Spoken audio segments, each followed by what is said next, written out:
I don't really have to nacho her. And before I explain this to you, let me just thank you and your husband for being so vulnerable and putting yourselves out there and your family life and everything, because I think you are helping more people than you will ever know. And I just stumbled upon Nacho last fall, and it has been honestly a lifesaver.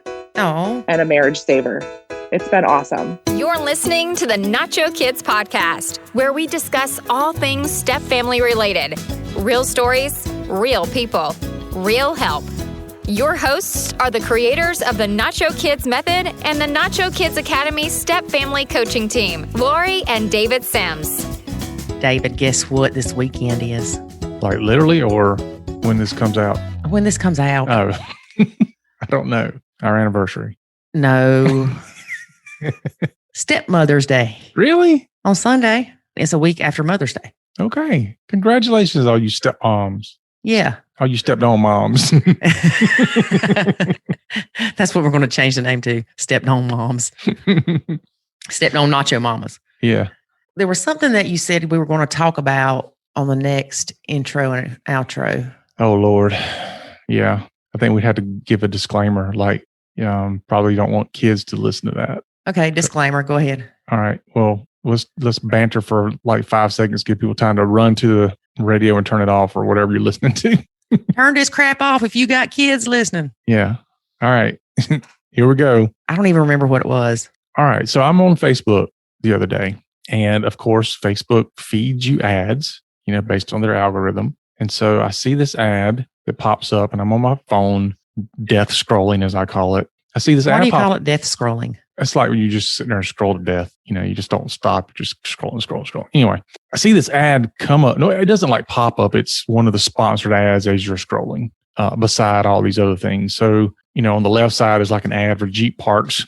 And on the right side, it's like a cartoon, and it says Stepmom on it. And I'm like, oh, that's interesting. I wonder who's creating a cartoon for stepmoms. Because we've talked about that. Yeah. And so I click on it, and it goes to a web page of some sort. And it's like a comic strip, and it's vertical. So I'm having to scroll up to see each section of the next piece of the comic strip. And it starts out with like this guy, or excuse me, the stepmom says something like, your son, blah, blah, blah. And the guy's like, I wish you wouldn't call him my son. He's our son. And I want you to treat him like your own. And I'm like, oh, this is going to be fantastic. It's going to be a comic that's, talking about a lot of things that we deal with. But as I started reading more and more of it, it was not a comic for that. Guess you know what it was, honey? What was it? It was like a sexual pornography comic strip with, and I didn't go any further than once I started apparently realizing. The algorithms have picked up on something you're looking at, David. Well, I mean, it has to pick up something on Facebook. But anyway. That's what I'm saying. Okay. Well, if you find it on Facebook, let me know where it's at. But it was the whole point of and I didn't go far enough to know what the end of it was, but I went far enough to understand where it was going. And it was basically the stepson and stepmom having a relationship. And I was like, this is terrible. It's sick. Yeah, it's sick. I mean, with all the challenges that blended families have already, to throw this out there into a public forum like Facebook as an ad choice. I mean, it's one thing when people are going to a pornography site and they're seeing these things, but this is on Facebook. Mm-hmm. It's an ad that's being pushed in front of people that are, I don't know, they're looking at step family stuff, I guess. I mean, that's the only thing I can think of as the reason why the ad would feed it to me, because it ain't like I'm looking at pornography on Facebook, but apparently I am now. But, I just say that, number one, to rant, because, again, Facebook, so it's cesspool. But the other thing is understanding that it's yet another challenge you're going to have to protect yourself and your family against, because, God forbid that my kids have been on Facebook and said anything step family related and they got fed the same flipping algorithm. It's just... No, it was an ad, right? Yeah. Huh. But again, why? Why do they allow that?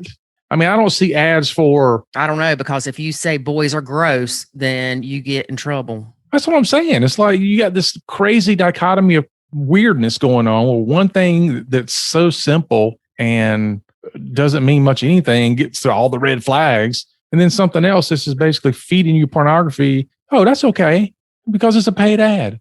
I'm like, why not have paid ads for Adult Friend Finder and Playboy or whatever other porn sites right there? The weird thing, like the only things I go on Facebook for, and I don't do a lot on Facebook, but I go to IT and cybersecurity groups, step family groups, and most recently groups about Jeeps. That's it. Like, there's nothing else. Why? I don't get it. I don't get it either. But anyway. But there's another reason that it's good that we created the Nacho Club. Yeah. And honestly, this wasn't a prelude to that conversation, but it's getting so bad that I honestly want to just cancel my Facebook account altogether, but I can't because I keep up with family on there. I do business stuff on there. So I have a purpose for it. But as far as personal reasons, no, cesspool. I don't want to be on it. Anyway, that's my rant. You can bring the kids back in the room. Yeah. It should be safe now. Yep. All right. Okay. Ooh, David, got off on a good rant. Today we're talking to stepmom Morgan. Hey, Morgan. Morgan has been blending 5 years, married 2 of those. She has 2 bio kids and 2 step kids, and they're all in their teens. Fun times. Yes. And she has a daughter that's 7 that her current husband is going to adopt. So we refer to her as our daughter 7. Okay, so 5 kids. Yes. All right. My math is good. Yeah, you're doing good today. Here's something very interesting about her situation. Her ex was in work release, which is jail related, right? Okay. Basically, you go to jail, but they let you out to go work and then you go back. It's like your home. It's the chain gang. Yeah. Well, I don't know what they call it anymore. Or I guess they call it work release. He was fighting for 50-50 custody while he was in jail. Mm-hmm. Yeah. Oh, you got to hear it. Does it say why? Like, was it child support related or anything like that? Why he was in jail? Yeah. I mean, I don't know that it matters, but. I think it was for drinking and driving with the daughter. Oh my gosh. Yeah. Not quite sure on that. All right. So we'll say we don't know. Yeah. Maybe you talked about it in the interview. I'm sure I did. Maybe. I don't know. Sometimes I'm like. Well, I can tell you if they talked about drinking and driving, you'd have went on a tear. I didn't. Okay. I waited till we quit recording. But anyway, so he fought her for 50-50 custody while he was in work release. Goes through the whole mess. The final court hearing, dude doesn't even show up. That makes no sense. Oh, but it does. Oh, okay. Think about it. He got her all riled up, thinking he was going to get 50-50 of the kid. Uh-huh. Made her pay attorney's fees. Oh, and then when it come down to it, he's like, oh, psych. Exactly. Okay. So it's just, I want to run up your bill and run up your blood pressure. Mm-hmm. It's not about the kid. Yeah. We've lived that one. Mm-hmm. Matter of fact. Don't do it. She has a great relationship with her other ex. She has okay. Okay. I picked up on that. Yeah. The first ex, she has a great relationship. The second ex, not so good. So 2 strikes. The first ex, they all hang out together. It's weird how that happens sometimes. Mm-hmm. It's almost like the second ex is so bad. You're like, you know what? The first ex wasn't too bad. We can be friends. Well, they never even had a court order or anything, her and the first one. That's interesting. They just get along that well. It's also, some people just realize like we were just better off as friends or acquaintances or whatever. The whole relationship thing just didn't work. And they split on amicable terms. It's not like, you and I and most other people where it's infidelity or abuse or, you're getting rid of somebody. Mm-hmm. You're trying to get rid of them.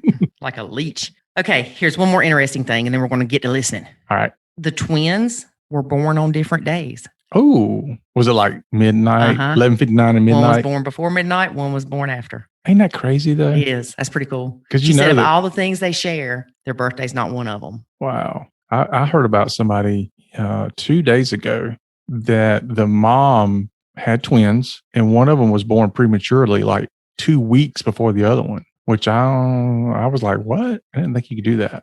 I'm sure they could. Like maybe they were able to stop the labor before the second one. They wouldn't have been able to be in the same sack. That's obvious. Yeah. But I kind of turned my head sideways. I didn't question it because I'm like, I don't want to seem like I'm ignorant, but I'm ignorant to that. Well, that's like those stories you hear where people are pregnant and then they get pregnant while they're pregnant. Oh. So they get pregnant and then like a month later, they get pregnant again. Huh. I haven't heard that. It happens, people. Okay. Anyway, that's interesting that they're a day apart. And I'm sure they love telling people that. We're twins. We're just not born on the same day. Right. And it's funny because she talks about how different they are. And she said, twin A, she's always just gung-ho and whatever, just like the way she was born. And twin B had to be like pulled out. No. I don't want to leave here. So, well, I can tell you just with my triplets that the one that was pulled out first, he's like, I love the fact that I'm the big brother. I'm the older brother. I'm like, oh my gosh, by a minute. Yeah. He's a mess. Yeah. I honestly don't think it took a minute to get them all three out. I think they just do that on paper. Well, yeah, because I don't think they could put that they were all born at the same time. Yeah. I don't know how they do that, but I know they were snatching babies out quickly. I'll have to ask the doctor when I go. You do that.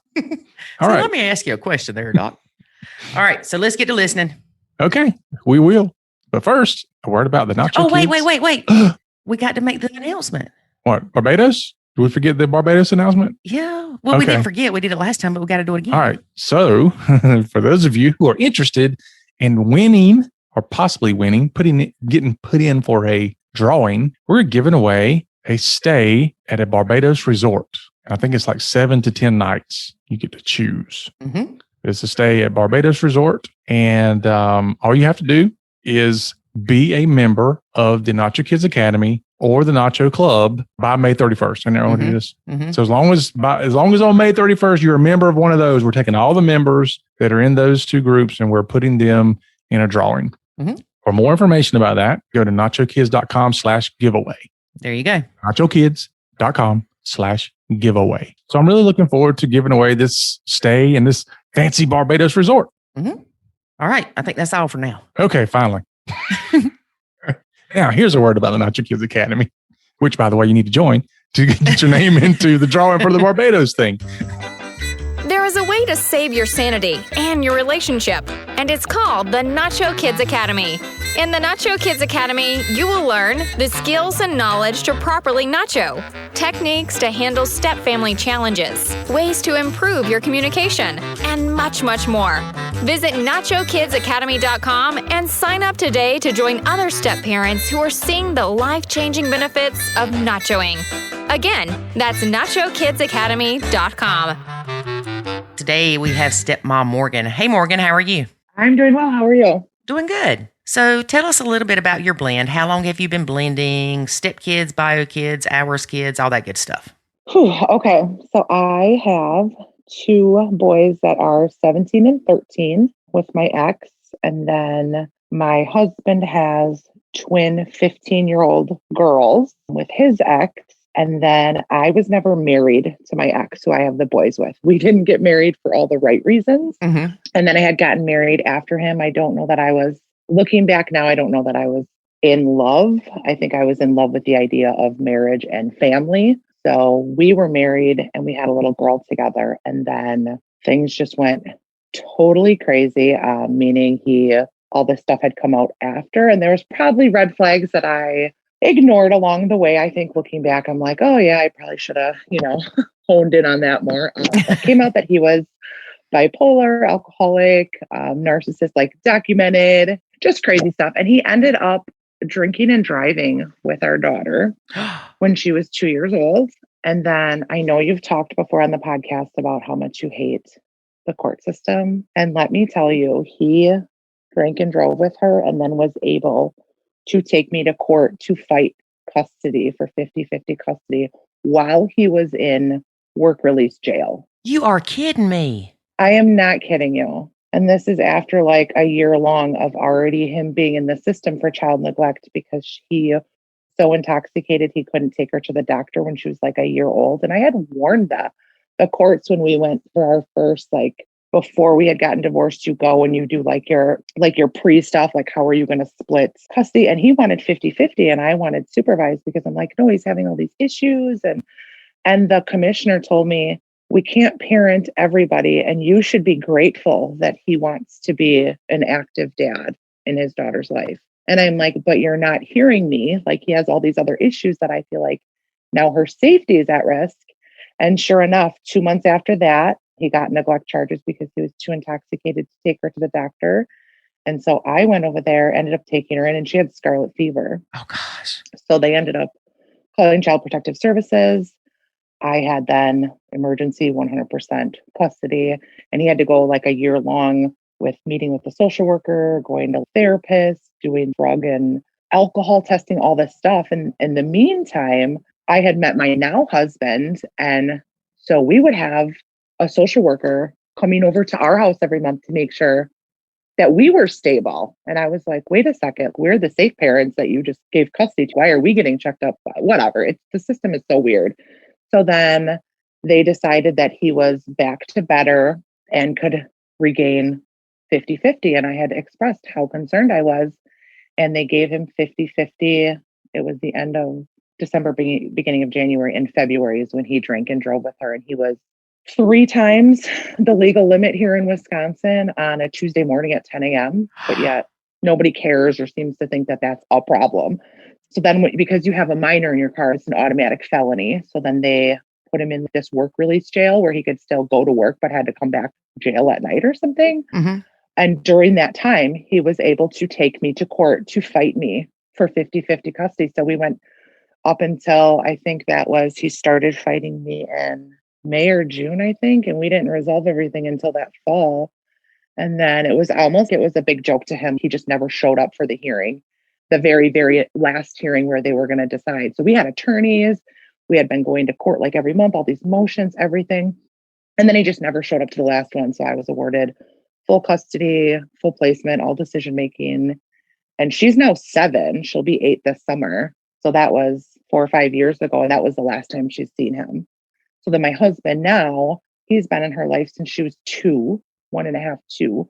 So that's the only dad she's ever known. And we actually, during the pandemic, we sold our old house, bought a new house. And you have to have, in Wisconsin, you have to have 6 months in at your residence before you can start the adoption process. But so we've talked about that's like the next step we want to do, because that's all she's ever known as a dad, is my husband. But it's an ours baby, but not really an ours baby. At some point, it will legally be an ours baby, but biologically not, if that makes sense. Right. Yeah. She will be an ours baby once he adopts her. Yes, definitely. Yes. And he treats her so great. And with his twins, he's kind of been through the ringer with them. And so he feels like this is like a second chance to like be a full-time, hands-on, not alienated dad. Mm-hmm. So I think he's just welcomed the experience with open arms too. But anyways, that was totally just a big circle chat there. But as far as custody, so my boys come by me every Monday, Tuesday, and then every other weekend. Obviously, the little one is here all the time. And the twins come every other weekend when they want to. Pretty much we're at that point of the teenage years right now. And then every Wednesday, he picks them up, but they stay at his parents' house because there's a really super weird dynamic that we'll get into with the grandparents are super involved. Mm-hmm. So that's just been very different for me to adjust to. And his is very much custody is defined by a court order. A judge had, decided a long time ago what these girls are going to, where they're going to be, what they're going to do, all that stuff. And my ex and I, the boy's dad, we are like the best of friends. We never went to court. We never did child support. We never did custody. We have just always been able to figure it out. We're both self-employed. So I was just like, well, these are my 2 slowest days. And he was like, well, these are my 2. And so we just figured it out. And it's been that way for 12 years. So it works. Well, that's good that you have that relationship with your ex. It is. And I know some people think it's super duper weird because literally we all hang out, go to the kids' baseball, football, basketball games, all that stuff. Like him and my husband are Facebook friends. I think that's awesome. I think it's super weird, but I really appreciate it because I can see how terrible it can be on the other side of it. Yes. With what my husband deals with. So I want to back up a second. Your ex was fighting for 50-50 while he was in work release. Yep. Went through all the motions, but when it came to the final hearing, he just didn't show up? Correct. Did you find out why? No, he is just a very spiteful person. Like, I will take you to court make you spend all this money, waste all your time, but then ha ha ha ha ha. I'm telling you, that's like where his mind is. It is literally nothing to do with his daughter. It is just to spite me. I understand more than you think. Oh, it's crazy. There was one point when she was like a baby and we were trying to split up custody and I had a work trip that I had to do. And he was so adamant that I wasn't going on a work trip, but I was just going to go on a trip with a guy that I said, she's going to be with the nanny for this 5 days. So you're actually going to miss your one Wednesday night visit of 4 hours. So in exchange, I'm willing to give you, the next holiday would have been Thanksgiving. So I'm willing to give you a Wednesday overnight, which would have been supervised with his sister, all of Thanksgiving Day, and then Friday until the afternoon. So you're giving up a 4-hour visit with your daughter to get essentially a 3-day visit. And he wouldn't do it. Oh my gosh. Just to spite. So I'm like, it's really not about spending time with your daughter at all. It is literally just to spite me. But yeah. So we had to actually go in front of the social worker and plead our cases or whatever, and she had my itinerary for my work trip and where I was going to be staying and the contract that I was doing and all this stuff. And essentially I got to go. And so he missed out with having the visit. And I'm like, all this stuff, just why? What is the end result? Like, you're hurting yourself in the end. I just don't understand people like that. No, I don't either. I definitely don't either. It's sad. It's very sad. Their hate for the other bio parent outweighs their love for their kid. Yes. And I've heard that before. And it's just really sad. And I see it. I see the way my boys are and the way that they're well adjusted and the way that there's no parental alienation. There's no good cop, bad cop. It's, Dad said I could go with my friends Friday. Oh, really? Let me get Dad on speaker and let's just confirm that. Mm-hmm. So they know there's no getting away with it, but I see the way the twins have been able to finagle some stuff just because Mom and Dad don't get along and don't talk. And yes. So you made a comment that the twins come kind of whenever they want to. Yes. So I will tell you, okay, we'll call them twin A and twin B. Okay. A is the older twin. I don't nacho her really. I don't really have to nacho her. And before I explain this to you, let me just thank you and your husband for being so vulnerable and putting yourselves out there and your family life and everything, because I think you are helping more people than you will ever know. And I just stumbled upon Nacho last fall, and it has been honestly a lifesaver. Oh. And a marriage saver. It's been awesome. Well, I'm so glad that it helped you. And thank you so much for being so supportive. It's funny because I am so much of an introvert. So this is like hard for me to share our story, but it's like David and I decided we had to share it because we had to help other people. Yeah. And thank God for that therapist who was like, not your kids. Yeah, Mr. Butler. Yeah, that's awesome. I wish there was more out there that were so well versed in step families and the dynamics of it. Yes. Because I think a lot of them are still in that mindset of the Brady Bunch. Like, we're going to turn this into a normal core family, which it's not, and it'll never be that way. Right. And the whole, you just need to love them more. Ugh, please. Well, I'm just thankful that Mr. Butler knew how hard-headed I was to tell me that over and over and over and over again. So it clicked. I'm sure your husband appreciates that too. Yes. But he was so persistent. Yes, exactly. Yeah. So twin A. Okay. So twin A, I don't nearly need to nacho her as much. Okay. So funny story too. The twins have different birthdays. So one was born before midnight and one was born after midnight. How cool is that? Yeah. So of all the things they share, they don't have to share a birthday. That is amazing. Yes. And they're 15 now. I've been in their life since they were 10. So for 5 years. And my husband and I have been married for 2 of those years. I was kind of hell-bent on not getting married again, just because of everything that happened before. Mm-hmm. But just from like a legal standpoint, I work in the medical field. As far as all that stuff, I was like, it's better for us to just have the house together, be on the same page for all that. So anyways, so I don't nacho twin A nearly as much. She is very much a go-getter. She can be really high anxiety, very type A. And so it's so funny that she just came barreling into the world and was born first. And the other one, she was born just before midnight. The other one, they had to go in and get out via C-section. And that's just her personality now. Twin B is just kind of a sloth.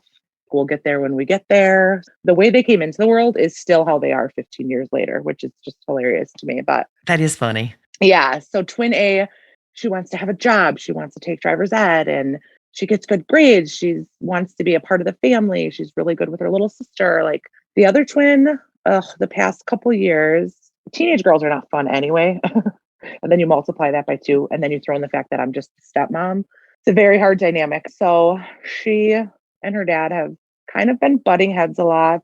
Wait, let me back up. Okay, so grandma and grandpa are his parents are very involved. When they got married because they got pregnant, they were young, and she got pregnant with twins. So that was apparently, the right thing to do.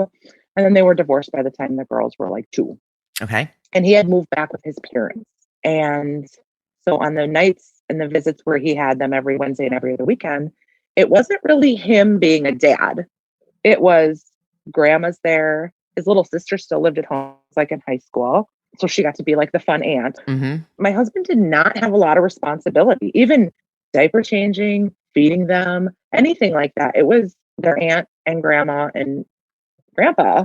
That whole dynamic is weird too, because he never really, really had to be a dad. Mm-hmm. And it's just always stayed that way, that every Wednesday night, even if they have the option to come here, they've just always stayed with grandma and grandpa because that's what they've done since they were 2 years old. Right. So we've just kind of let that happen. But when twin B was 13, it came out that she was doing a lot of inappropriate things on her phone. Mm-hmm. Like inappropriate things that would land you like in the police department for like charges. Ooh. Like bad stuff. Okay. Yeah. So my husband actually went and talked to one of the local detectives from like our local police department, and asked about what do we do? What's the best route? It was just this big rigmarole. So high conflict bio mom decided at that point that we all needed to co-parent together. And funny that you want to do this now. Mm-hmm. She's 13.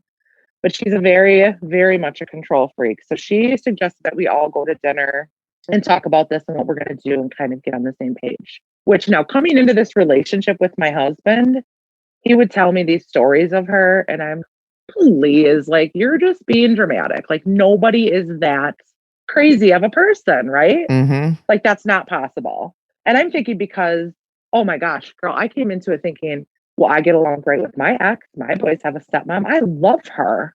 Like, she's amazing. How could this not be the same relationship we'll have on this side? Oh, I was so stupid. She's really crazy. Has to be in control of literally everything. We went to dinner. We had hatched out all these rules. These are going to be the rules for her phone, in order to keep her phone, all this stuff. And wouldn't you know it, a week later, out the window at mom's house. So my husband's like, well, if I keep the rules at my house, she's not going to want to come over. Right. Because now baby mama is like fun and letting her have her phone back with no restrictions. So he just didn't want to keep up with the same rules, because then he would be the bad guy. And then she would say, well, then I'm not coming to your house. And I was, at what point does she get to choose? He does have the guilty parenting syndrome for sure. But he's not going to go and physically force his kids to come here, right? And if you ask, there's been times where bio mom has said, if you don't want to go to dad's this weekend because you know you're going to be grounded, you can just stay here and I'll let you sleep at your friend's house. Oh, that's great. Well, how on earth do you ever compete with that? Okay, so bio mom has no rules. Bio mom has no rules.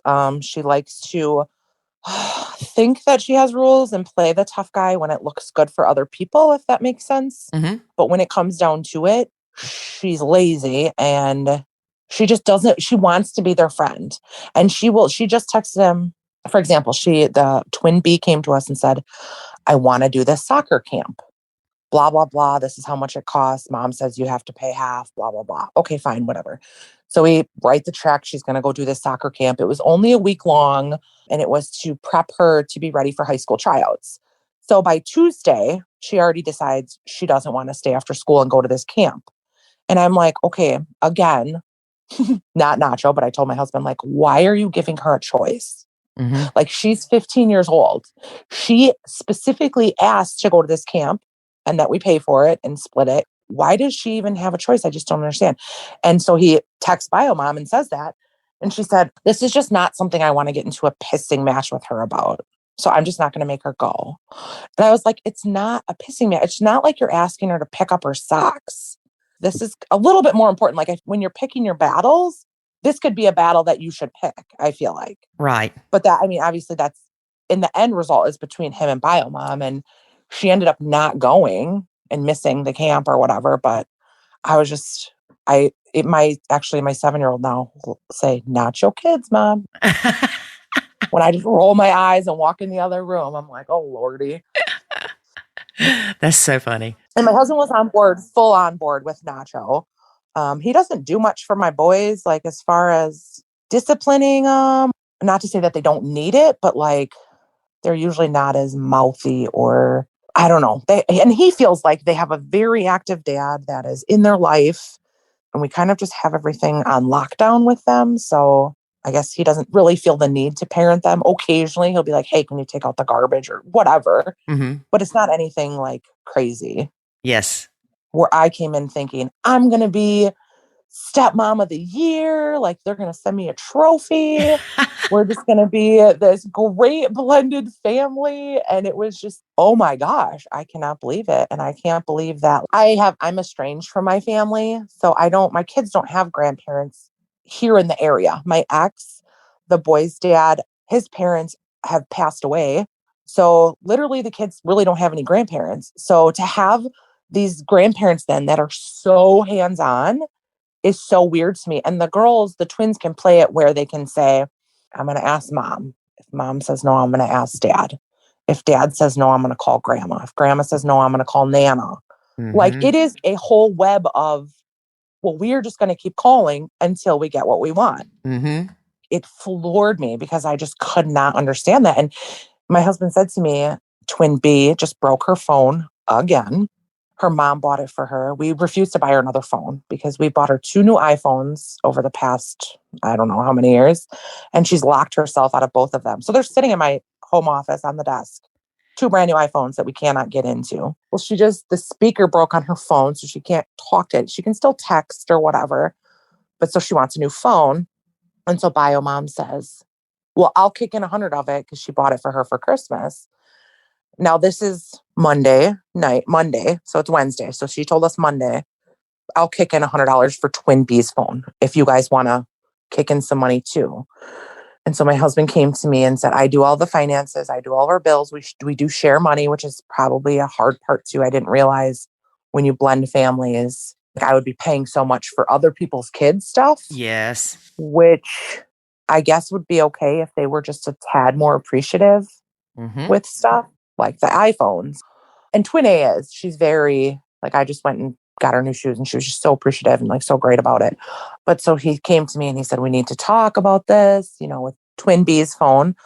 This is the situation. And I was like, okay. I said, well, she quit her job. She was working at like a local burger joint and quit her job. I said, well, is she planning on getting another job?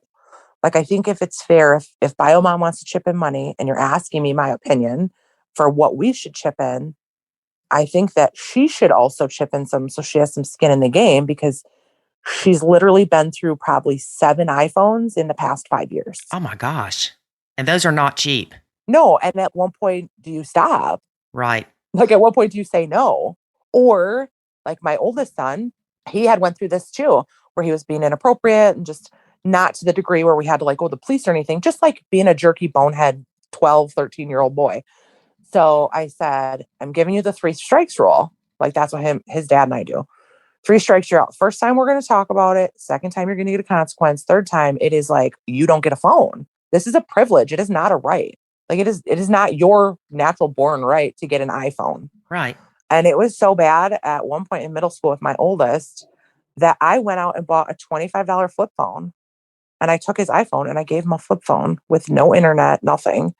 And I said, this is what you get until you realize that now I know your safety's covered. You need a ride home from football, whatever. You can call me. And I really could give 2 craps what your friends think. Like, I don't care. They're not my kids. Mm-hmm. You're the one that messed up. And this is going to be your consequence. So get over it. And my husband just thought I was like the meanest person in the world. And my ex was all like on board. Like, yeah, totally. He does not deserve an iPhone. So then we went through that with him. We went through a little merry-go-round with that stupid flip phone where he would earn his iPhone back. And then I'd put the flip phone in the junk drawer for a couple months. And he'd get a little too big for his britches. All right, give me that iPhone back. You get the flip phone for the next week. So we did that for a little while. And then that was through middle school. And then in high school, He had gotten a little better, and then he just totally reverted back to just being a bonehead boy. And I said, that's it. I'm done. I'm totally done. Oh, you know what it was? I found a little bottle of alcohol in his backpack. Ah. A little bottle of Dr. McGillicuddy's grape, which I didn't even know they make grape flavor, which is so weird. That sounds kind of good. I know, right? It was in his backpack and it was empty. And I said, well, what is this? And he goes, I don't know. Somebody must have drank it and put it in there. I said, somebody drank a bottle of alcohol at school and then just happened to litter it in your backpack? Do you think I was born yesterday? They do. Like, they really do. Oh my God. Oh my God, Lori. I took his iPhone, I put it on the table and I took a hammer and I smashed, and his iPhone was old at this point, but I smashed it. I said, I'm done. He was probably, what was he, 10th, 9th or 10th grade? I said, I'm done. I'm done with the iPhones. I'm done with the lying. Like, I'm done. You want an iPhone from here on out, you need to buy it and you need to pay the bill. Well, that was, 2 years ago. So he has since bought his own iPhone 11, pays us the bill. It's under ours, but he pays us every month. He works. He has a job. He's had a job since he was 15. And I said to my husband, I said, we should probably get the girls, because he wants to teach them responsibility too. And he said, even if they're only working so many hours because of sports or whatever, they could pay $5 a week out of their check, just something to get them on the habit of paying for it, Mm-hmm. And BioMom will not agree to anything like that. And he gets frustrated because he's like, oh, I see how easy it could be, the way me and my ex are. He's like, I can see how easy it can be. And it gets so frustrating that he doesn't have that. And I don't know what to say to him or like what to do, other than be supportive. But I see it too. What do you do? Right. There's no sense in going back to court now. They're 15. No. Essentially, they could go in front of a judge and say what they want, which would be, I think they would pick BioMom because she's their friend. Can't blame them. I would. Right. Yeah. Why would you want to come here when you have to? We live out in the country. We split wood and we stack wood, and Twin B refuses to do anything with wood. She won't even bring wood in. Each morning we'll have each of the kids bring 4 or 5 pieces of wood in the winter. She won't. He won't even ask her to do it anymore because she'll throw a complete fit. And I was, so you're scared of her. You're literally scared of your daughter. He's like, well, I'm scared of her reaction. I'm like, okay. And then the boys and the other twin are like, well, that's not fair. How come she doesn't have to? And I was like, I don't know. It's not my kid. You worry about you and bringing in your little 4 pieces of wood. That's all you need to worry about. Right. And I can understand him not wanting to deal with her flipping out. But a lot of it is probably because he's afraid that she will not want to come back for visitation and will want to stay with mom all the time. Yeah. But I did ask him a couple weeks ago because I said, she did say she wasn't going to come back. She was mad. He wouldn't let her go to this party or something. And him and I had this weekend, or just a getaway planned to go out of town for a night. And we were just going to go 2 hours away. And she had plans to go to this party and like sneak out. Well, she was staying with her grandma on mom's side. So he had his mom go over and get her because Nana on the other side is just, well, if she sneaks out, she sneaks out. And my husband's like, I don't want to find her dead in a ditch. That's not an option. Right. And it wasn't even our custody weekend, but my husband was so nervous about it. So he called his parents to go over and get her, brought her back to her house. We're like driving to go have dinner and stay at this other place. And he gets a call from his dad and she's screaming in the background. She tried running away. My 72-year-old father-in-law is chasing her down Main Street in a very small community. And I'm just, oh my Lord, what is going on? She's trying to get a ride to go to this party. And still, that was maybe a month ago. There was never an apology to grandma and grandpa. There was never a consequence. There was never a punishment. No phone was ever taken away. Nothing. There's just nothing done. So she's going to keep doing it. That's what I'm saying. But yeah, I feel it's so far gone at this point. I don't know. You just have to let it be. There's nothing you can do for sure. Oh, for sure. And it's funny because my 13-year-old son is, oh my God, Mom, if I ever try. And I'm like, I know. And I'm glad you know too. So just stop and mind your business. Like, that's not your business. Yes. So yes. And being that I'm a bio mom and a stepmom, I get it. I see both sides of it. But honestly, my boy's stepmom has been in their life in some capacity for 11 years. So like my 13-year-old does not ever remember life without her in his life. Actually, my ex met her. She was his daycare teacher. That's what it was. I think she was his 2-year-old daycare teacher, and that's how they met. So kind of weird. And then they have a girl. They have a little girl that's 7 weeks younger than my daughter. So they're like little soul, they call each other soul sisters because they share brothers. And when they were little, they could not understand how they weren't sisters. Yeah. And they're like best buddies. We go to each other's birthday parties, at baseball games. You know, she's sitting in my lap. So we're all just really good friends. And actually, stepmom for my boys, she just went in to have a routine surgery last month and we almost lost her. It was pretty crazy. There was like some complications during surgery. It was supposed to be a routine appendectomy. They perforated her bowel. She ended up going septic. She was in the ICU. They couldn't get her off the vent because then she had double pneumonia and blood clots. And oh my gosh, it was a rigmarole. So what would have been a routine in and out surgery, she was in the hospital for like 25 days and 9 days in the ICU. Oh my gosh. It was crazy. And my 13-year-old and her, both the boys are really close with her, but much more so my 13-year-old. They just have a special bond.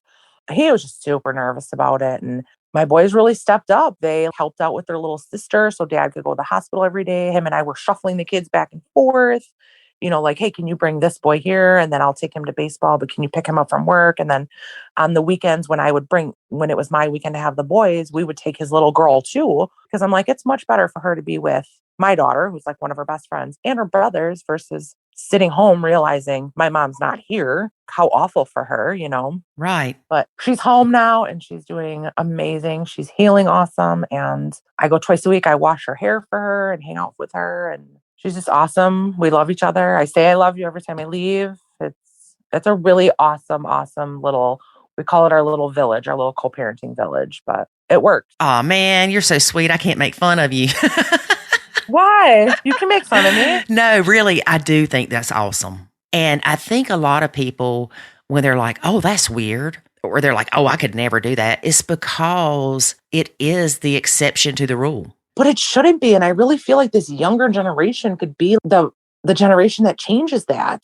And we're not the exception. Like in our school district, I know like 2 or 3 other families that they all sit together at a football game and they all go to church on Christmas together. We're not the only ones. Is it just because these bio moms are crazy? Like, I don't know. I'm a bio mom too, but man, I love getting that break from my kids. And I love that when they go to their dads, they have, especially when they were little, he's a great dad. He's hands-on. He does meal planning. I mean, sometimes I think he's more organized than I am, which is crazy, but I love that they had a lady there if they were scared or had a bad day. There was going to be someone there that would hug them or rub their back for them, or they just have another adult in their life to love and support them. Like, why is that bad? Oh, it's not bad. Right. For instance, with my ex, we have a very bad relationship. We parallel parent. We cannot get along. We just cannot get along. And a lot of it goes to the thing that you were talking about with your ex, how his hate for me is stronger than the love for his kid. Oh, he's spiteful? Yes. Oh. And it's sad. So that's really sad.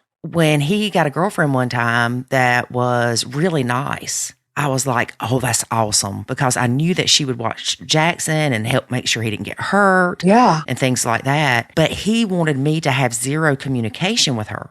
And the reason for that, I truly believe, is because once she got to know me, she would realize these stories she heard about me were not true. Yeah. You're not the villain in the story. Right. Yeah. Nobody wants to expose that, I guess. And I think there are some people that are just so high conflict that you just that's like the only choice you have then at that point is to parallel parent. But I don't even think my husband can do that with her, because even when we have in the past agreed to stuff or certain rules or try and keep this parallel at both houses, she stops doing it or doesn't enforce it. So then it goes to the wayside too. Parallel parenting is you do not communicate with them. Parallel is you stay in your lane, I stay in mine. There's no co-parenting at all. Interesting. I guess I was on the assumption it was totally something else. Well, you would think that it's, let's keep things on the same track at your house and my house. Yeah. Yeah, that's totally what I thought it was all this time. Oh my gosh. No, it's not. And I know David's ex, one time she wanted to meet with us when she was going to start getting the kids 50-50.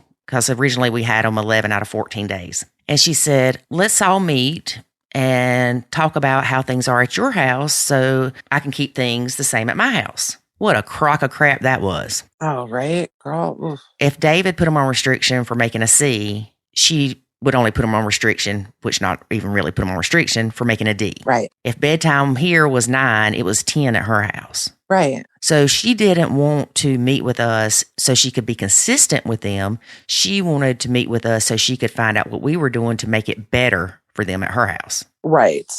Like it's a competition. Exactly. When really I feel like the kids are just the ones losing out anyway at that point. Mm-hmm. The funny thing I was going to tell you too about my husband, he will tell you, like, I was not the best dad from the time we divorced to the time him and I met. I mean, there was 7 years in between where he was letting his parents do the parenting. Mm-hmm. He had his own apartment when we met and his kids had bedrooms there, but they never stayed overnight there. Mm-hmm. So when it was his custody time, either that Wednesday night or on his weekends, they stayed with grandma and he would go out with his friends or do whatever, but like literally never had them by himself overnight. I don't even think he knew how to like talk to them or like relate to them. Right. And now just this year, I said, when I stumbled onto Nacho, I said, so you're going to be buying the girls Christmas stuff. You know, you're going to be going and like, I made him stop and get like their gift cards for their birthday. We always get them. Their mom always takes them to Florida right around spring break, which is near their birthday. So we always get them a Visa gift card. So they have spending money while they're in Florida. Mm-hmm. And actually, funny story about that, Bio Mom called and said twin B wanted to get a perm in her hair, which is the new thing. It's coming back, people. No. I don't even know what on earth is going on with that. But so she and boys too. Boys are getting perms. Like the tight, kinky perms? Yes, on just the top of the hair. Mm-hmm. There's like a YouTuber or somebody, a singer, something who is making it popular again. I don't know. Okay. But anyways, she said, are you getting twin B a gift card for Florida again this year? And he said, yes, that's what I do every year. And she said, can you just give it to me and not her? Because I took her for a perm and I didn't realize until she was already in the chair. They charged me $180 for it. And he's like, that's not my problem. I'm not giving you her birthday present because you managed this poorly. That's not my problem. And it's not her problem. Like, right. Essentially, it's your problem. But she does this all the time. We just got a call after the day after she asked us this week to chip in for the cell phone for twin B. She told my husband yesterday, twin A is getting her wisdom teeth out next Wednesday. She's had the appointment for 2 months, but you need to pay $400 by next Wednesday to the dentist. Oh my gosh. I'm like, so you've known about the appointment. You've talked about it. I heard twin A say something the last weekend she was here about she's going to be getting her wisdom teeth out. She didn't say when. I just had my oldest to the dentist too. And they said in the next year, you'll have to have a consult to have them out. So I was okay. So that's what I was thinking in my head. I wasn't thinking, oh gosh, it's coming up, or Bio Mom made an appointment and never said anything. Mm-hmm. But yeah, now all of a sudden now we pay $400. Wow. I told my husband, honey, if you're going to ask me about the phone, because this is our big complaint with Bio Mom. She wants to be their friend so much that she spends money on stuff that they want versus stuff that they need. And so he's always trying to tell her when she's like, oh, I'm so broke, you need to pay for this, or you need to give me money for this and whatever. It's okay. Well, going and buying them Birkenstocks is not a necessity. Right. Like that's a want. And he tells her all the time, you need to learn the difference between a want and a need. Mm-hmm. And then maybe you would have more money in your savings. I don't know what to tell you. So I told my husband, I said, well, if you're going to ask me if it's between a phone or her teeth, we're going to go teeth route, obviously. Yes. So no. And I said, I really honestly think she needs to just have some skin in the game. Otherwise, she's just going to keep breaking phones, actually. So that whole deal is on pause right now. But this is the weekend that they come over. So since I've started nachoing a lot more with twin B, I have a lot less anxiety Thursday night going into Friday about when they come over. My husband still gets from probably 1:00 to on Friday afternoon until he picks them up at 5:30. It is a string of text messages or phone calls from both of the twins and Bio Mom about plans that she's made for them over the weekend or even on our weekend. Well, I told her she could go here and here. So you need to drive her to the ski hill, or you need to take her an hour west to this party that I said she could go to. And so if my husband says no, he's the bad guy. So he just does it. It's a good thing people can't see my face right now. Girl, me too. For instance, if my son says, well, before he started driving, if he said, well, I want to go here this weekend, but it's my dad's weekend. I'm like, well, you need to ask your dad if he'll take you there and pick you up. If he won't take you and pick you up, if he's okay with you going, I'll come get you and take you and then drop you back off. Mm-hmm. But I don't see that going well. I know it wouldn't flush it with my ex. It'd be like, you don't tell me what to do. I think it's even in my court papers that we are not to plan things on the other person's time. Oh, that would be nice. We don't have that. And we also don't have anything saying, like, when you make an appointment for something medical and you know it's going to cost more than $100 or something, that you have to consult with us or anything. There's nothing. They have 50-50, but she, in the end, has final decision making. Mm-hmm. And being that was put in the court order has really gone to her head. I can tell you Twin B, I don't know what in your state, what it's called, but Twin B had an IEP here, which is like an individualized education plan, because she was really far behind in reading. And she had that all through elementary school. And then she went to middle school in 6th grade, and she hated it. She hated having to be pulled out to go to the special reading room. I think she felt semi-embarrassed. It's middle school. And so she was going home and complaining to mom. So mom decides, well, she doesn't want to go. So I'm just going to pull her out of school and put her in a private school. And my husband and I were like, no, absolutely not. We do not agree with that. We will give you 2 public school choices, either our district or the district over. We'll help with rides, but absolutely not. She needs to have this IEP. And she said, no, I have decision-making per the courts, blah, blah, blah. So she pulled him out, put him in a private parochial school for 2 years for 7th and 8th grade. And then 8th grade, at the end of 8th grade year, they did their freshman readiness testing because they were getting ready to go back to public school. And she tested at a 4th grade reading level. Oh, gosh. Because she got no specialized help for reading or reading comprehension for those 2 years. And then she had the audacity last fall to take us back to court to try and make us pay half for the girls' tuition when we didn't even agree for them to go to that school. Oh my gosh. I feel so bad for the kids with this. Yes. And the judge ruled in her favor. So we have to pay her a monthly amount per the judge to pay her back to mess up this child for life. But my husband has no say because she has all decision making. And I've heard your podcast about how you feel about the judicial system. And I am with you. I really think there needs to be more than one judge. I really think that one of them should have to be in a blended family. I mean, I definitely agree because you put all that power on one person and now look at. Yeah. Yep. So your husband had to go back to court recently. Yes. In November. I think it was November. Yeah. It was November. He couldn't ask to be included in all this other stuff then? No. He tried, we wrote something out together for him to read to the judge, and the judge stopped him after like 1 or 2 pages because he mentioned her alcohol use, because the twins will come home and say, oh my gosh, mom was so hammered last night. Her friends were over. So my husband mentioned something about it, and the judge shut it down and wouldn't let him talk about anything else. Just said, you're done. Like, you're done talking. Like, you're not going to insult her character. Wouldn't listen to him, nothing. So I'm just like, oh my gosh, that's great. There's been times like when she comes to pick him up on our weekend, she comes at like 5:00 on Sunday nights. She's been so wasted from watching the Packer game at the bar that her husband has to drive her here to pick up her kids. Wow. But the judge won't listen my husband always says it's because we're women and it's a woman's state. Well, the good thing is that she gets her husband to drive. Right. Well, then my husband's like, how do I even trust that? And she's lied to the school district before when they're in on, everything is Zoom or whatever. It wasn't in-person meetings or whatever. And she would say, yeah, I'm here with the twins' dad. And it's actually her husband. My husband never even knew about it. The only reason he found out was because when the twins told him. Oh my gosh. Oh yeah. Mom said my stepdad was dad on the phone call. And then my husband's, what was their meeting about? Oh my gosh. Why didn't I know? Well, it was about truancies because when they're at her house, she doesn't make them wake up for class or do this or do that, because then there's going to be some sort of reaction she doesn't want to deal with. So it's easier to just not parent versus putting up with it and parenting. Wow. That just floors me. And yeah, I'm glad you've listened to the previous podcast about how I feel about the court system, because I'm sure everybody's like, please, Lori, don't go down that road again. Don't go down that road again. This is where you insert listen to podcast number, blah, blah, blah, if you need to hear all that info.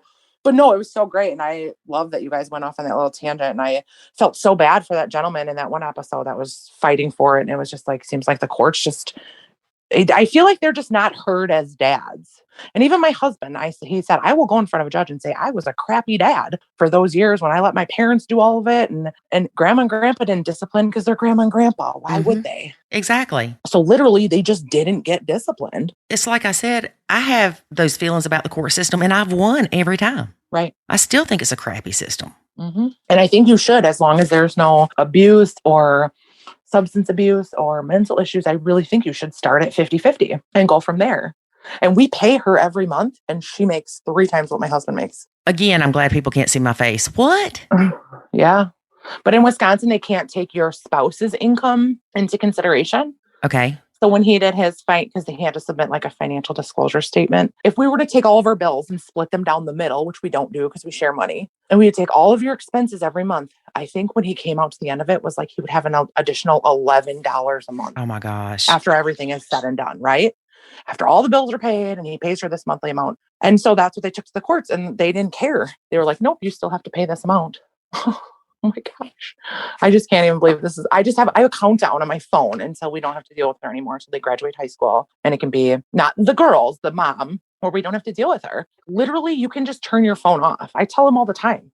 I'm like, block her for the day if she's going to text you 50 times while you're at work. That's crazy. And then he always says, what if something happens to one of the twins? Okay, we're close enough with your parents. They live 4 minutes away. Somebody would call them. I don't think both twins are going to die in an accident, knock on wood. Somebody would alert us, whether it be a twin, a grandparent. You're going to know. Right. But like to put up with all the other drama, no, just stop it. Cut it off at the source. And you would think that she's in another relationship, it would help her not be so dramatic. Oh, you would think, but no. And when we bought our old house, it was, she took him back to court for money. And then we bought our new house with a little more land. She just thinks we're millionaires. Technically, sweetie, the bank owns our house and we just pay the bank. I don't know if you think we're made of millions, but we took out a mortgage just like everybody else. Oh my gosh. Right. But yeah, any kind of big purchase. I'm taking you to court.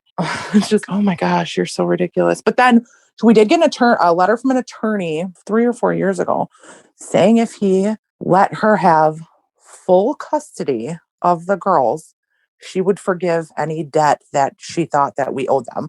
They had been fighting over a medical bill or something. She would forgive that debt if he would sign over his weekly custody to her.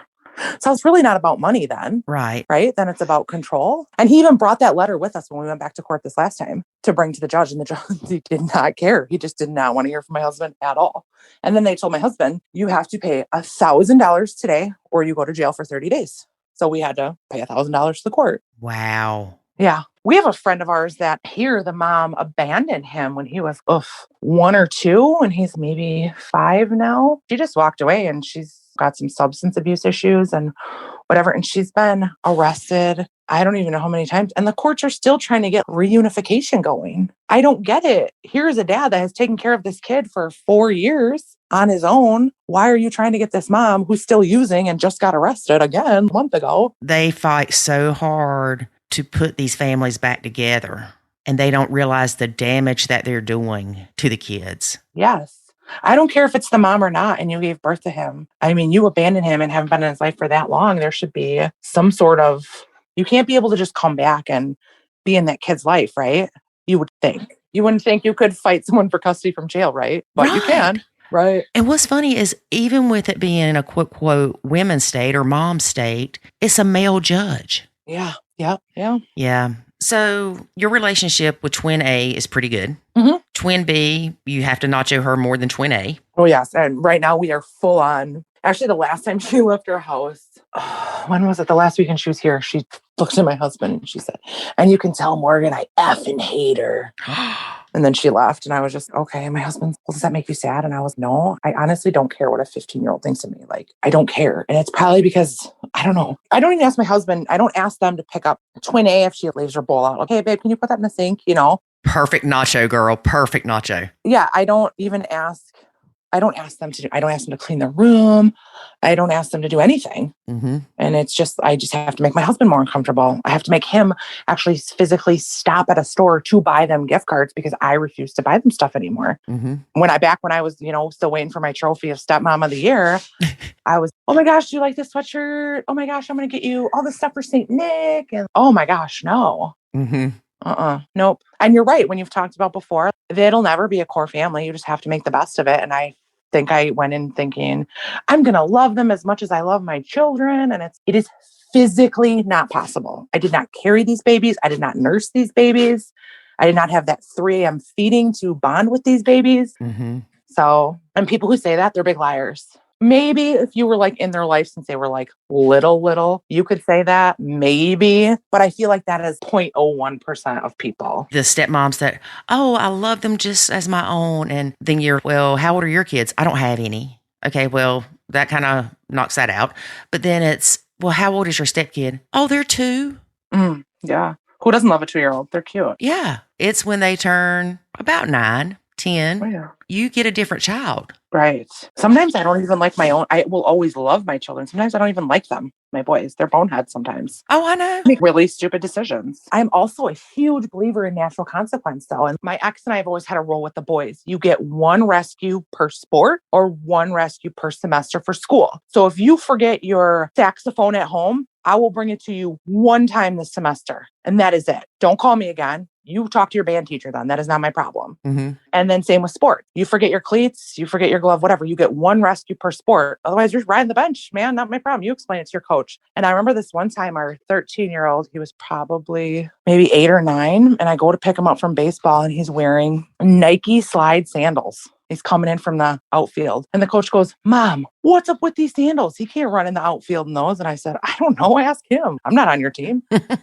So he calls my son over and he comes over and he's, dude, what's with the sandals? Where are your cleats? And he goes, well, I only get 1 rescue a season. And I was just thinking, if I forgot my glove for a game, that's more important than cleats at practice. So I just didn't call my mom. There you go. There's your answer. There you go. He thought it out.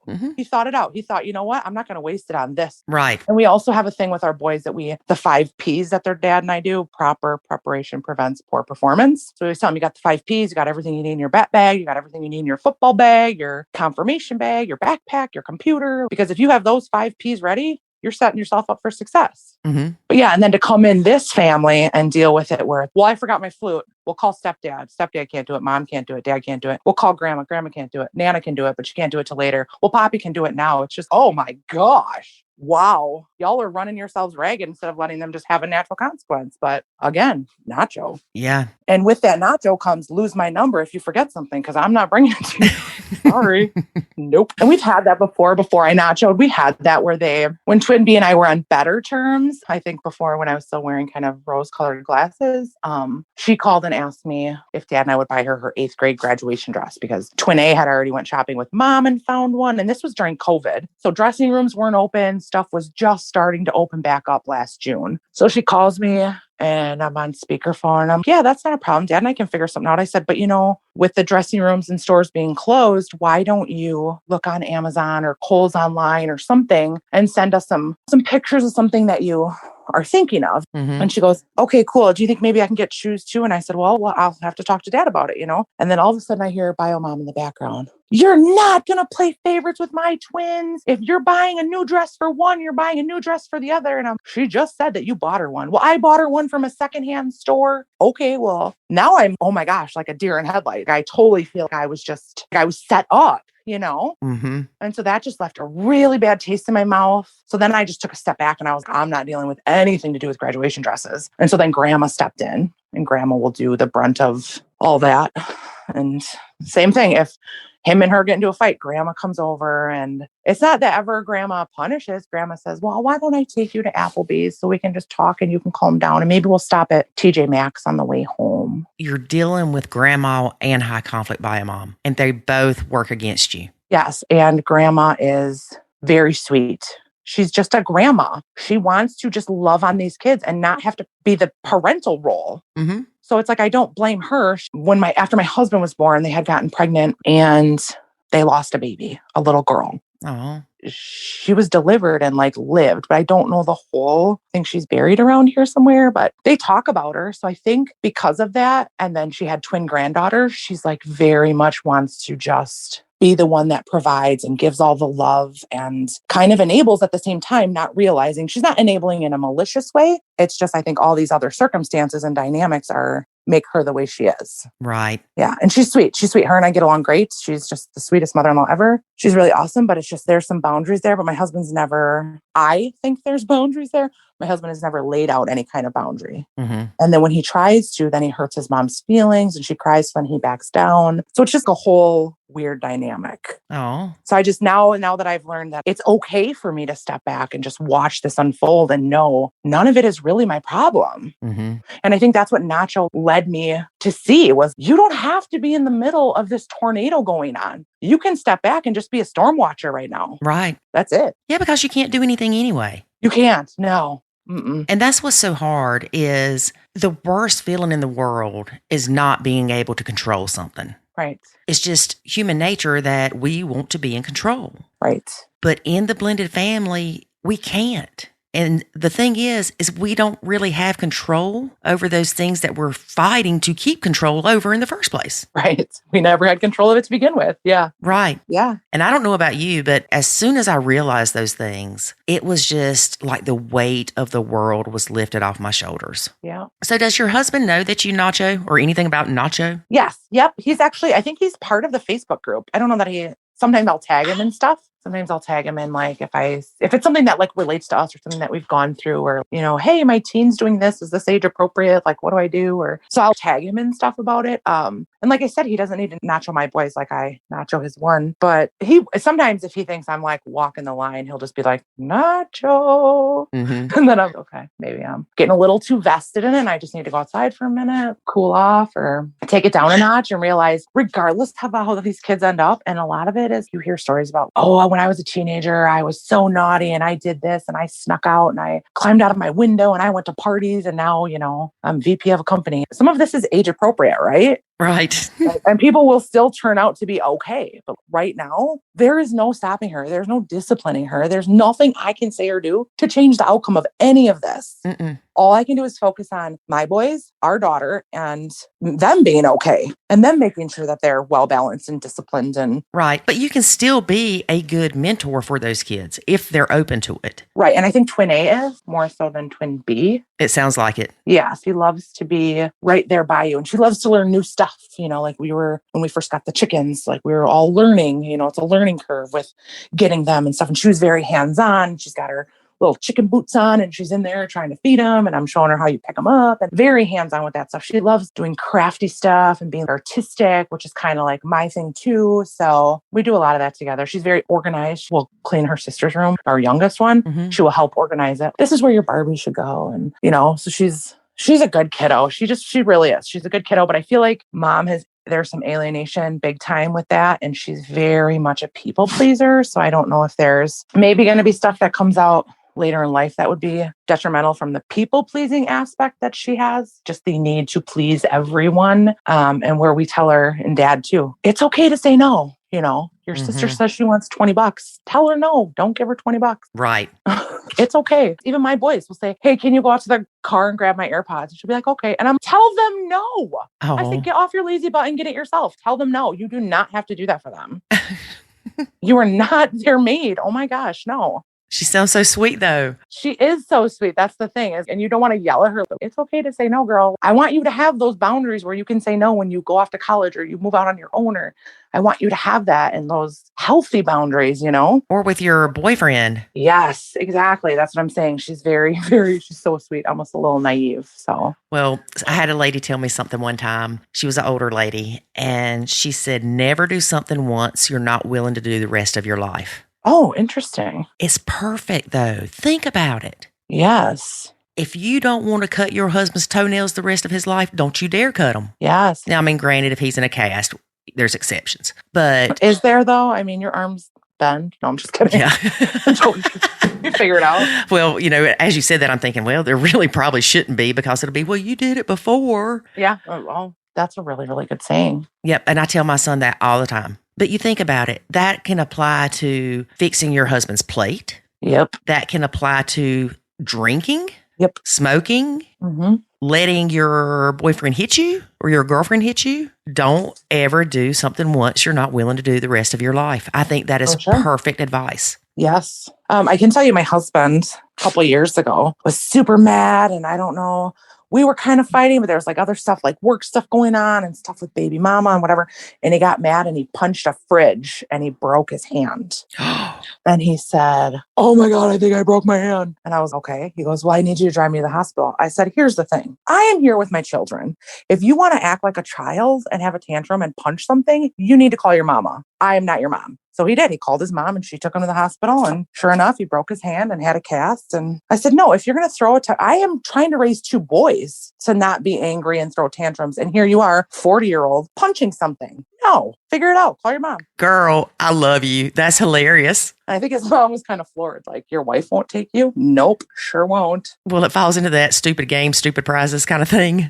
Totally. Like, no. And what kind of example am I setting to my boys then? Yeah. No. And he still will bring it up. Look, I still got this bump on my hand. I'm like, oh, well, it's your own fault. I don't know what to tell you. Yeah. I don't know. Maybe I moved out when I was 18. My parents were very no nonsense growing up. I just don't feel bad telling my kids no or sticking to their punishments. I just don't. And I don't know where. I'm sure it's from being apart or where these parents get this guilt from. Mm-hmm. I have never understood it. I've got it, girl. You have it? I have guilty parent syndrome. Yes, ma'am, I do. You have it and you admit it and you know it. Yes, ma'am. But you don't do anything about it? What does your husband say about that? He nachos. He nachos when you do it? Mm-hmm. Well, it's one of those things. I have guilty parent syndrome, I think, for several reasons. Not just because I feel like my son, oh, poor baby, he's living in a home where his parents are split up, or, oh, my poor baby, his dad doesn't buy him things. You know what I'm saying? Right. I think that some of it is because of the fear of you don't want him to say, I want to go live with my dad. Oh, sure. Do you think your son would ever say that? No, but the older he gets, his dad is so much more lenient in certain ways. Sure. We'll say morally than I am. Morally lenient. That's amazing. That's a really good phrase. Morally lenient. So, I mean, as a kid, they're not going to make the best decisions. Yeah, who wouldn't want to? Right. So I guess it's always a little bit of a fear, even though I don't think he would. But also, I think a lot of it is more so even that my mom was so hard on me. I was on restriction every day. Oof. I mean, I never could do anything right. I always was on restriction. When I was going to school, they had the 7-point scale with grades. Oh, yeah. If I made a 99 gosh, on a test, I got put on restriction. Oh, my gosh. But now my sister could make a D and it's, oh, thank God you passed. So they expect a lot more from you. Yes. But now I will say it also bothered me if I made a 99. Oh, okay. I was one of those of, darn it, what did I miss? And I'd beat myself up over it. Sure. But my mom, she was just so hard on me. And I was 18. I could go out one night a weekend, but had to be home by 10:30. 18 years old. Wow. And I finally was like, this is crap. And my dad's like, pay me rent. And then she can't say anything. So I paid my dad $50 a week and I did what I wanted to. But if I was going to be later than 11, 12 o'clock coming home, I would call my daddy and tell him. Not bad. Yeah. So I think a lot of it is just my relationship with my mom. I don't want Jackson to be like that or feel that way. But then again, it is I'm sorry that I didn't do better choosing you a better father. If I would have known then what I know now. Yeah, I don't know any way to properly say that. I mean, it's going to come out bad regardless, but no, I'm not perfect. There's a reason we're not together. We'll just put it that way. Right. Yes.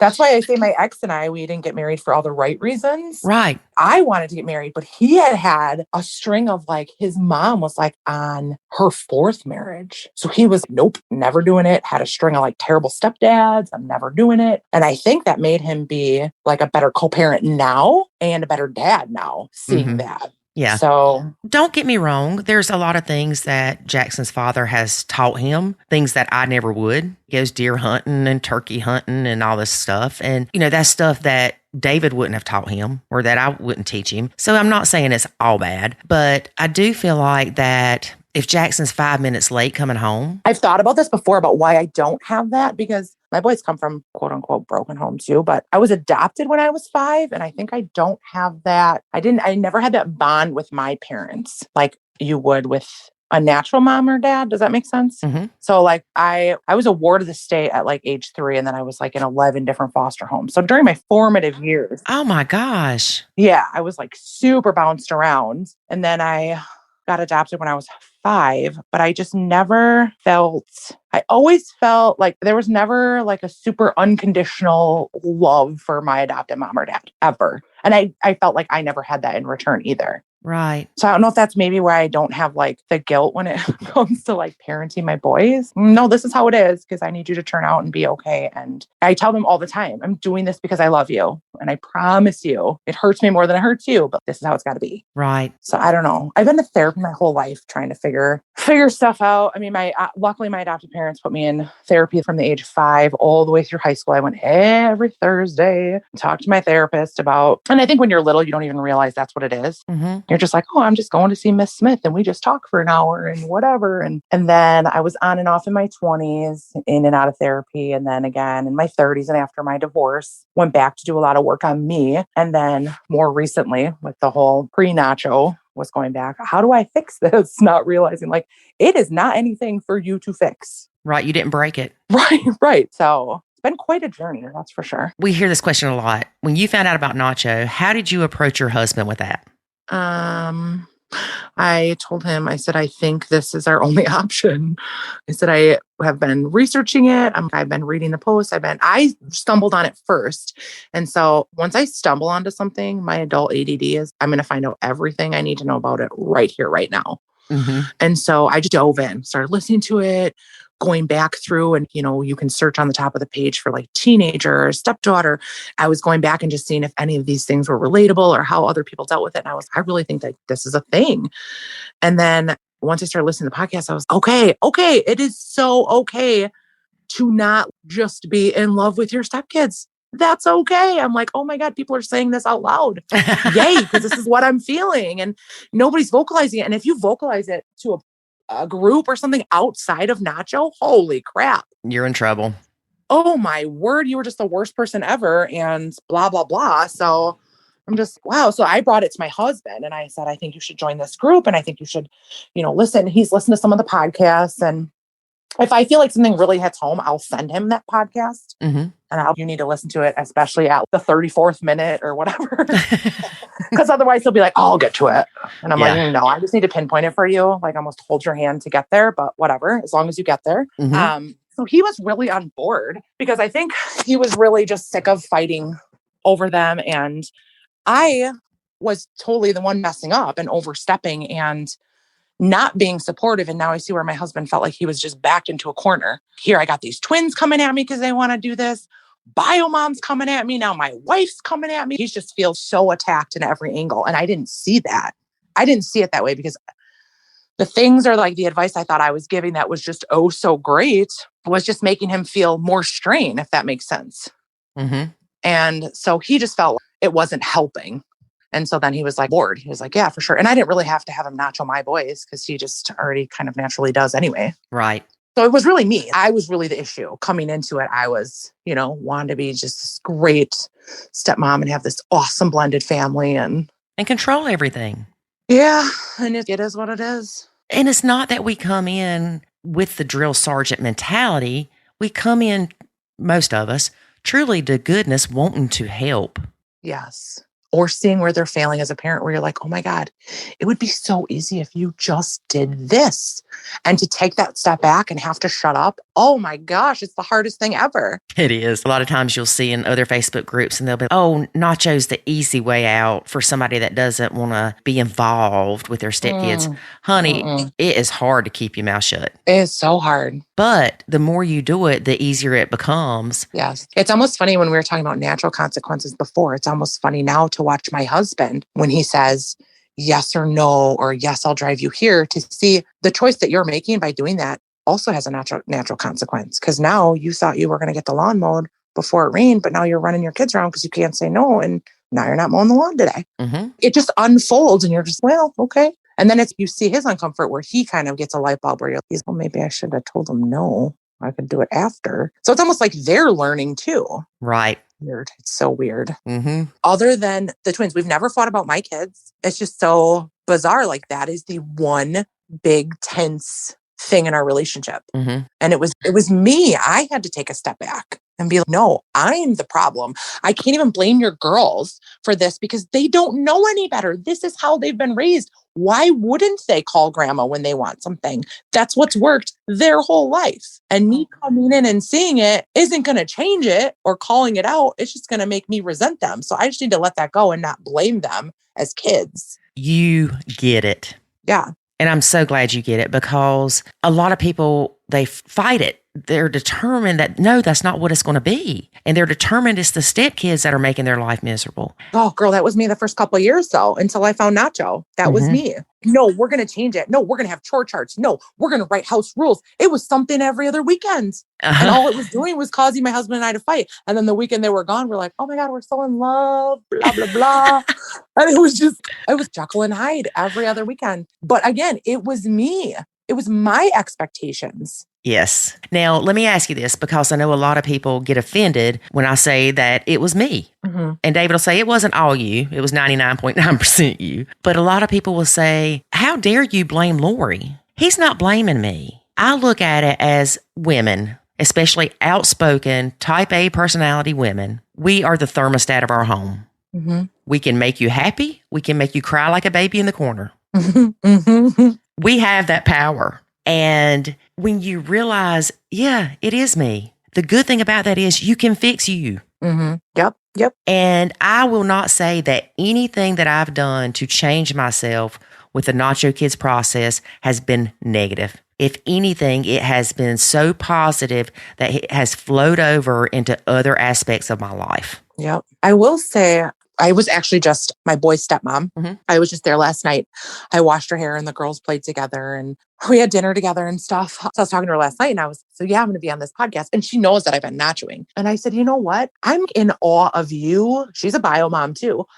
As a stepmom, because I feel like from day one, you almost nachoed before like nachoing was even around, really, because you've been in the boy's life for 11 years and you've just always kind of just been there, like been a cheerleader, been a support system, been the one to hug them. Sometimes you'll even tell dad, oh, you're being a little harsh on them. But you never came in trying to be, these are the rules, this is the discipline. You've always let him handle it, because I came in thinking I'm just going to change the world. And these two little girls' world, they're 10, they didn't need another mom, you know?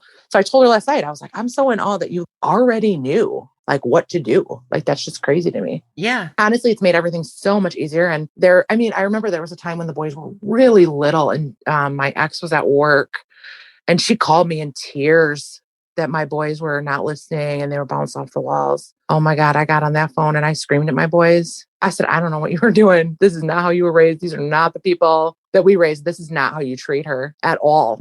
I've just always had her back. And you know what? If I think you're wrong, just like with their dad, I'm going to tell you about it later. Not ever going to do it in front of them, for sure. Just out of respect, but. Right. Do you think she's type B personality? I think so. Oh, I think so, because my ex is kind of type A like me. My husband actually says, he gets irritated when I do stuff. He calls it Morganization. You're so crazy. It doesn't have to be like that, you know? But he's very like plans everything out and it's what's worked for us. Hey, this kid has confirmation. So make sure he brings his confirmation bag. This one's got baseball. Make sure he's got his cleats in his bag. So we've always just been able to work it out that way when they were younger. Now it's on the boys to do a lot of it and we can text and we'll have a group text. My oldest works and we make him send us the schedule. He's not driving yet because he has not earned that privilege. We're hoping to get there, or he'll turn 18 first, whichever comes first. But so he's very type A. So I feel like she is very type B because she just lets him plan everything. He meal plans for their house and grocery shops. But think about it. That's why she came in not trying to be super stepmom. Yes, because he was a step up. I'm going to do it, dad. Very hands-on, and that's why when I came in with my husband, I was so surprised to see how lax he was. Like, oh no, my parents are just going to keep him tonight. I'm like, what? Why? Are you going to a concert? Is there like something special going on? Oh no, they're just going to keep him. Oh, well, that's weird. Like, I just, and maybe it's just perspective. Some of it is just where you come from in life, where I thought, oh, he's going to come in and be this hands-on dad. Well, no, he's not. And that's okay. This is what's worked for them for 15 years. So, okay. Right. And he thought at first it was weird that my ex and I were friends. He was like, that's weird. And I was like, no, it's not. Why wouldn't we be friends? He's like, why didn't you go to court? Who has him for Easter? I said, well, it just depends who's doing what.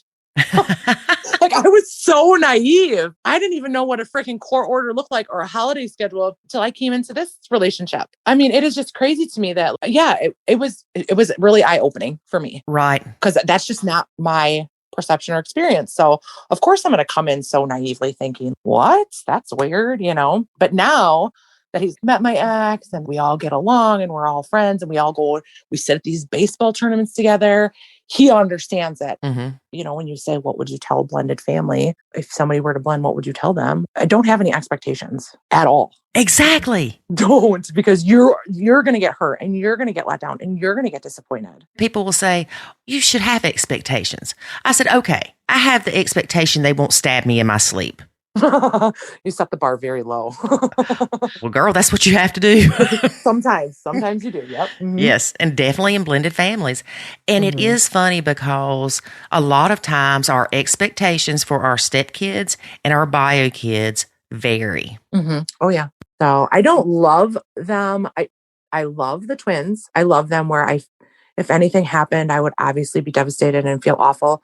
I don't love them like I love my own children, but I am to the point where I can say I have love for them. Right. Which I couldn't have said that 2 years ago. And that's so important. And I'm so glad that you got there. Yeah. Well, it's because of Nacho Girl. You guys did all this for people. Woohoo! And making it okay for people to just voice that stuff. It's okay to not love them the same. It's okay to not love them at all right now. It's okay to not even like them right now. Right. That's okay. And for these moms to know that and not have that stepmom or bio mom shame that comes with it. It's like, oh my gosh, that's a whole nother ball game right there. It of is. Emotions and dynamics. And so it's such a safe place for people to come and get that stuff off their chest or get advice, or not all the advice is fantastic. I'm just like, how in the heck do some of you people like, oh my word. If I tell you, well, that's not really nachoing. Nachoing would be whatever. And you're like, but no, that's how I nacho. No, you're not nachoing. Yeah. You're doing something, name it something else. Because don't tell people you're nachoing, because when it backfires on you, I don't want to hear how nacho backfired on you. Oh my gosh, especially the people that are like, oh, I just threw it away. Yeah. And I'm like, I'm a big believer in, and I've always raised my kids like the golden rule. How would you feel if somebody did that to you? That's how we've always been. I have a big sign in my office that says that. And I'm just thinking, I don't care if they're children. I don't care if you bought it. I don't care. How would you feel if somebody came and threw away your curling iron? Yes. Because they left it on the counter or something so dumb. Right. Where that probably would have been me like 3 years ago. And it's like, now that I know, I'm like, my husband will say, oh, you're getting to be Petty Betty. Petty Betty's coming out. And I'm like, oh. But yeah, I'm just floored. And I'm like, that's not only not nacho, it's mean. Yes. You've grown tremendously, and I'm so proud of you. Well, thank you.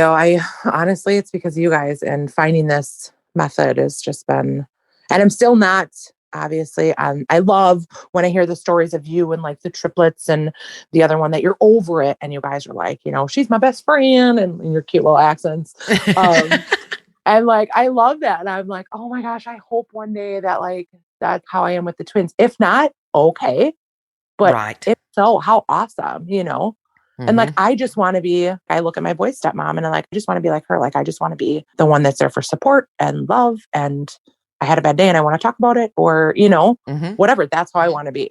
And I want to be like that when they're older. Right. So, and I think once they do graduate, and I don't know if you experience this like with Dave's kids or not, but like once they do grow up or move out or go to college or the armed forces or whatever, like without bio mom having that control over them, is it better for the relationship? Oh, yes. Okay. Taking a long time to get to this. And I think for people who are starting out, like, don't give up. And there's going to be circumstances that maybe you don't nacho the best that you could, but start over fresh the next day. I've done it. Yes. Oh my gosh. Even since I started nachoing, I've messed up and said stuff where I've instantly regretted it and been like, Morgan, shut your mouth. Why did you say that? You don't have to have last word. And I've self-talked myself away from it, But it's like, just don't give up. Do better next time. Exactly. And start each day with a clean slate for yourself, for your significant other, for your stepkids, for your bio kids, for the lady at McDonald's that made you mad yesterday. Yeah. For your own sanity. Please just start fresh. Yeah. It is. And people, it's not a mean thing. It's not. And that's the thing. If you're doing it right, you're doing it out of love. Right. You're not doing it to be malicious. Exactly. Well, Morgan, it has been great having you as a guest on our podcast. And I really appreciate you taking the time to tell us your story. And I am so thankful that Nachoing has helped you. Oh, well, thank you. I'm appreciative of you guys as well. Well, you have a great day and keep in touch. Let us know how things are going. Awesome. Thank you, Lori. Thank you. Bye-bye. Okay, David, we've got one more announcement. All right. This Sunday, on Stepmother's Day, we are releasing the Stepmom View. Seriously? Seriously. Okay. So that means I got to get ready. Yes, we both have to get ready. The Stepmom View is 5 stepfamily experts answering your most challenging blended questions. Okay. So it's kind of like if I had a tough question, now these are pre-submitted, right? So you have these questions that were pre-submitted. And for example, if I had a tough question, you took that question to a panel of experts. Yes. And I get to hear the feedback from 5 different viewpoints. Hey, Stepmom View. 5 different viewpoints of stepmom experts. Exactly. Fantastic. So on Sunday, May the 16th, go to stepmomview.com. I'm so proud of you. Why? Because you didn't go www. I was trying to not say the. Yep. Stepmomview.com for more information. Yes. All right. That's all for now, folks. Okay. So join us next week when we drop another exciting episode. And in the meantime, you got a lot of homework to do. You got to go look at the giveaway and the academy and the club. And now stepmomview.com. See you next week. And remember, life is good when you nacho. Thanks for listening to this episode of the Nacho Kids Podcast. Find us online at nachokids.com. Until next time, remember, life is good when you nacho.